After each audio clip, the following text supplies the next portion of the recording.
سيدنا كريم صلى الله عليه وسلم سيدنا كريم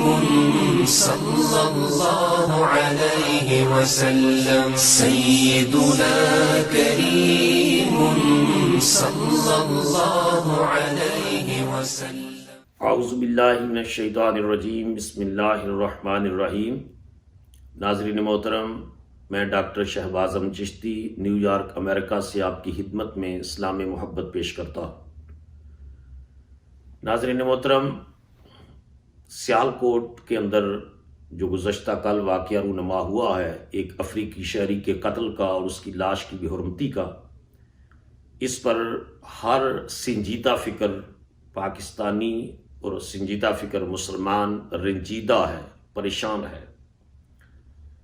اسلام کسی حوالے سے بھی غیر مسلم شہری کے جو اسلامی ریاست میں رہ رہا ہو اس کے قتل کی اجازت نہیں دیتا۔ جو واقعات پے در پے رونما ہو رہے ہیں وہ پاکستان کے لوگوں کی انتہا پسندانہ سوچ کی عکاسی کرتے ہیں۔ قرآن مجید کے اندر ایک انسان کے قتل کو ساری انسانیت کا قتل کہا گیا ہے۔ اللہ پاک نے قرآن مجید کے اندر ارشاد فرمایا، سورہ المائدہ کے اندر 6 پارہ آیت نمبر 32 کے اندر کہ من قاتل نفسا بغیر نفس او فساد فی الارض فکأنما قاتل الناس جميعا، کہ جس شخص نے قصاص کے بغیر اور زمین میں فساد پھیلانے کی سزا کے بغیر کسی ایک شخص کا قتل کیا، اس نے ایک شخص کا قتل نہیں کیا، فَكَأَنَّمَا قَتَلَ النَّاسَ جَمِيعًا، اس نے ساری انسانیت کا قتل کیا ہے۔ کہ قتل ناحق کو، ایک انسان کے قتل کو یہاں مسلمان نہیں کہا، من قاتل نفسا، any person, any human being, کہ جس کو ناحق قتل کیا جائے اس کے قتل کو ساری انسانیت کے قتل کے مترادف اللہ پاک نے سورہ المائدہ کے اندر ڈکلیئر کیا ہے۔ اور رسول اللہ صلی اللہ تعالیٰ علیہ وآلہ وسلم نے ارشاد فرمایا، صحیح بخاری، موسٹ اتھینٹک بک آفٹر ہولی قرآن، اس کے کتاب الجہاد کے اندر اللہ کے رسول علیہ الصلوۃ والسلام نے ارشاد فرمایا، من قاتل معاہدا، جس نے کسی معاہد کو قتل کیا، معاہد سے مراد ذمی ہے، وہ غیر مسلم شہری جو اسلامی ریاست میں رہ رہا ہے۔ اسلامی ریاست کی ذمہ داری ہے کہ اس کی جان، اس کے مال اور اس کی عزت کا تحفظ کرے۔ تو فرمایا جس نے معاہد کو جو اسلامی ریاست میں پرامن طریقے سے رہ رہا ہے اس کو قتل کیا، فرمایا وہ جنت کی خوشبو بھی نہیں سونگھ سکے گا، اور جنت کی خوشبو تو میلوں سے، کئی ہزار میلوں سے جنت کی خوشبو آ رہی ہوگی، لیکن ایسا شخص جس نے کسی معاہد کو، ذمی کو، غیر مسلم کو جو اسلامی ریاست کے اندر رہ رہا ہے پرامن طریقے سے، اس کو قتل کیا، وہ شخص جنت کی خوشبو بھی نہیں سونگھ سکے گا۔ اور نبی کریم علیہ الصلوۃ والسلام نے ایک دوسرے مقام پر ارشاد فرمایا کہ جو شخص کسی معاہد اور ذمی کے مال پر ناحق قبضہ کرے گا، پراپرٹی پر قبضہ کرے گا، اس کی جائیداد پر قبضہ کرے گا، فرمایا قیامت کے دن اس ذمی کا اور اس غیر مسلم اقلیت کا میں محمد عربی وکیل بن کر اللہ کی عدالت میں کیس لڑوں گا اور اللہ سے اس غیر مسلم کو حق لے کر دوں گا۔ اتنی سخت تعلیمات ہیں غیر مسلم رعایا اور نان مسلم منارٹیز جو اسلامی اسٹیٹ کے اندر، اسلامی ریاست کے اندر رہ رہی ہوں، ان کی جان، مال، عزت اور آبرو کے تحفظ کے لیے۔ لیکن ہمارا معاشرہ کس سمت جا رہا ہے؟ ساؤتھ افریقہ سے آنے والا ایک شہری، اس کا جرم کیا ہے؟ وہ لوگوں کو کہتا ہے کہ جو کام کرتے ہو تو اس کو دیانتداری سے کام کرو، تم سیلری لیتے ہو، تمہاری پے آتی ہے، تمہیں تنخواہ ملتی ہے، تو دیانتداری سے کام تو کرو۔ ہمارا مزاج ایسا بن گیا ہے پاکستان اور برے صغیر اور سب کانٹیننٹ کے لوگوں کا کہ ہم تنخواہ لینے کے لیے جو ہے وہ بہت حریص ہیں، معاوضہ لینے کے لیے حریص ہے، لیکن کام کرنے کے حوالے سے کام چور پوری دنیا میں مشہور ہے، جبکہ جو ہے وہ اسلام اس کی اجازت نہیں دیتا۔ جب رسول اللہ نے فرمایا کہ جو ہے وہ مزدور کا پسینہ خشک ہونے سے پہلے اس کی مزدوری دو، تو اس کا مطلب یہ بھی ہے اس حدیث کا کہ اتنا دیانتداری سے تو کام کرے نا کہ اس کو پسینہ آ جائے. جو آج سیلری کا ڈیمانڈ کر رہا ہے، مطالبہ کر رہا ہے، کیا وہ اس دیانتداری سے کام کرتا ہے کہ اس کو پسینہ آ جائے؟ تو ہمارا جو ہے وہ ہم نے صرف دین جو ہے عبادات کو سمجھ رکھا ہے، نماز روزے کو سمجھ رکھا ہے. آنیسٹی، انٹیگریٹی، دیانتداری بھی دین ہے، اور نبی کریم علیہ الصلوۃ والسلام نے اس کے اوپر بڑا زور دیا ہے. اور مصدقہ رپورٹس کے مطابق اس شخص نے اگر پوسٹر اتارا بھی ہے تو اس نے معذرت کی کہ مجھے علم نہیں تھا کہ یہ جو ہے پوسٹر اتارنا آپ کے نزدیک بے حرمتی ہے، اور اس نے سوری کیا، معذرت بھی کی. اور اگر وہ دانستہ بھی کرتا تو عام شخص کو، انڈیویجول کو سزا دینا بنتا نہیں ہے، اسلامی ریاست کی ذمہ داری ہے. اور آپ اگر اس کو سمجھتے ہیں کہ یہ اس نے بڑا جرم کیا ہے تو اس کو عدالت میں لے کر جائیں. کسی کو قتل کرنا اور اس کے بعد پھر لاش کی بے حرمتی کرنا، عین حالت جنگ میں بھی، زمانہ جنگ میں بھی غیر مسلم کی لاش کا مسئلہ کرنا، اس کو جلانا، یہ اسلام اس کی اجازت نہیں دیتا. قطعاً جائز نہیں ہے غیر مسلم کی یا کسی بھی انسان کی لاش کو جلانا. اور اسلام جو پھیلا ہے تو وہ صرف تلوار سے نہیں پھیلا. جہاد ایک اپنی جگہ برابر، لیکن اس جہاد کے بھی سرٹن مورل رولز دیے ہیں، اخلاقی ضابطے اور اصول جو ہے وہ ایسے پرووائڈ کیے ہیں جس کے نتیجے میں رسول اللہ صلی اللہ علیہ وسلم نے جنگ کی حالت میں بھی کمزوروں پر ہتھیار اٹھانے سے منع کیا، عورتوں پر ہتھیار اٹھانے سے منع کیا، بچوں پر ہتھیار اٹھانے سے منع کیا. رسول اللہ صلی اللہ علیہ وسلم نے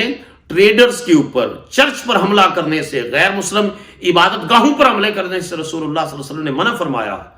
یہاں تک کہ جو ہے وہ پریس جو ہیں، جو پادری ہیں، ان پر حملہ کرنے سے منع فرمایا. یہ کیسا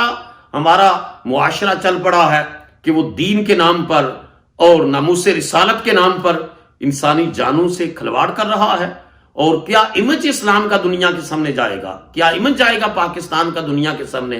کہ اتنے سینکڑوں لوگ ایک غیر مسلم کی لاش کے اوپر تماشا کر رہے ہیں اور اس کے اوپر جشن منا رہے ہیں اور سیلفیاں لے رہے ہیں. کس قسم کی بیمار ذہنیت بن چکی ہے ہمارے معاشرے کی. جبکہ سیدنا فاروق اعظم رضی اللہ تعالیٰ عنہ پر ایک غیر مسلم نے جب اٹیک کیا اور آپ کا آخری وقت تھا، شہادت سے قبل حکیموں نے، جو اس دور میں اطباء تھے، انہوں نے کہا کہ ہماری علم کے مطابق اب آپ کی زندگی کے آثار باقی نہیں رہے، اللہ آپ کو مزید زندگی تو اس کے قدرت سے بعید نہیں، لیکن ہماری طب کے مطابق اب آپ کی زندگی مزید باقی نہیں ہے، کوئی وصیت کرنی ہے تو کر دیں. آپ نے جو وصیتیں لکھوائی ان میں یہ تھی کہ غیر مسلم رعایا کی جان و مال کا تحفظ میرے بعد ضرور کرنا. یہ امیر المومنین فاروق اعظم نے بھی کیا، اور وجہ یہ تھی کہ آپ پر اٹیک کرنے والا مجوسی تھا، غیر مسلم تھا، اور آپ کو اس بات کا خدشہ تھا کہ میری شہادت کے بعد جو ہے وہ اسلامی ریاست میں رہنے والے غیر مسلموں کے اوپر مسلمان کہیں جذبات میں آ کر اٹیک نہ کر دیں. تو فاروق اعظم رضی اللہ تعالیٰ جیسا غیرت مند انسان، عزت و ناموس مصطفیٰ کا تحفظ کرنے والا اور دین کا بہت بڑا مجاہد، اور دین کی غیرت جنس کے اندر جو ہے وہ بہت بڑی ہے، وہ بھی کہتے ہیں اپنے آخری زندگی کے لمحات میں کہ میرے بعد، میری شہادت کے بعد غیر مسلم رعایا کی جان اور مال اور عزت و آبرو کا تحفظ کرنا یہ اسلامی ریاست کی ذمہ داری ہے. حتیٰ کہ ہمیں تو ڈاکٹر حمید اللہ نے جو بات لکھی بڑی خوبصورت، اور یہ ڈاکومنٹ موجود ہے کہ حضرت فاروق اعظم کے دور میں اسلامی ریاست کا ایک عیسائی دوسرے ملک کے عیسائی کو خط لکھتا ہے، اور یہ ڈاکومنٹ اور یہ خط لیٹر موجود ہے. وہ لکھتا ہے کہ اب ہمارے اوپر ایک ایسی قوم جو ہے حکمران بنی ہے جو ہمیں جان اور مال کا تحفظ فراہم کرتی ہے، اور ہمارے عبادت گاہوں کی مالی وقت ضرورت یہ مالی مدد بھی کرتے ہیں. آپ اندازہ کر لیں کہ کیسا حسن سلوک تھا مسلمان حکمرانوں کا اور فاتحین کا اور مسلمان رہنماؤں کا غیر مسلم رعایا کے ساتھ. حتیٰ کہ یہاں تک ملتا ہے کہ جب سیدنا علی المرتضیٰ خلیفہ چہارم سیدنا علی شیر خدا کرم اللہ وجہ الکریم کی عہد خلافت میں مسلمانوں کی آپس میں لڑائی ہوگی، حضرت امیر معاویہ اور حضرت علی کی جنگیں ہوئیں، تو کیسر روم نے اسلامی ریاست کے حصائیوں کو پیغام بھجوایا کہ مسلمان آپس میں لڑ پڑے ہیں، بڑا مناسب وقت ہے کہ تم اندر سے بغاوت کر دو، ہم باہر سے حملہ کرتے ہیں اور اس امت کو اور اس ملت کو اور اس قوم کو مٹا دیتے ہیں۔ تو اسلامی ریاست میں رہنے والے عیسائی پادریوں نے اور عیسائیوں نے کیسر روم کو جواب لکھا کہ تمہارے دور حکومت میں ہمیں وہ مراعات، وہ مذہبی آزادی، وہ جان و مال کا تحفظ میسر نہیں ہے جو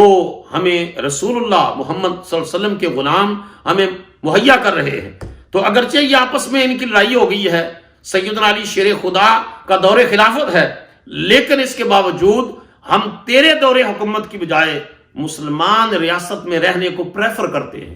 یہ کردار ہے اسلام کا۔ اور آج دیکھو جو ہے اٹھتا ہے وہ ناموس رسالت کی آڑ میں اپنی علاقائی، سیاسی،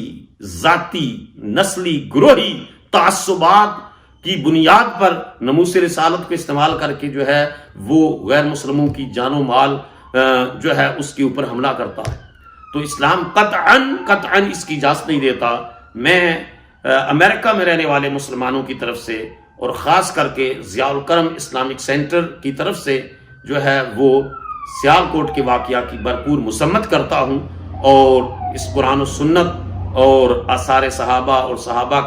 کے معمولات کی روشنی میں نے آپ کی اطمینان میں عرض کر دیا کہ اسلامی ریاست میں رہنے والے، مسلمان ملک میں رہنے والے غیر مسلم شہریوں اور رعایا کی جان و مال کا تحفظ یہ قرآن و سنت کی روشنی میں مسلمان ریاست کی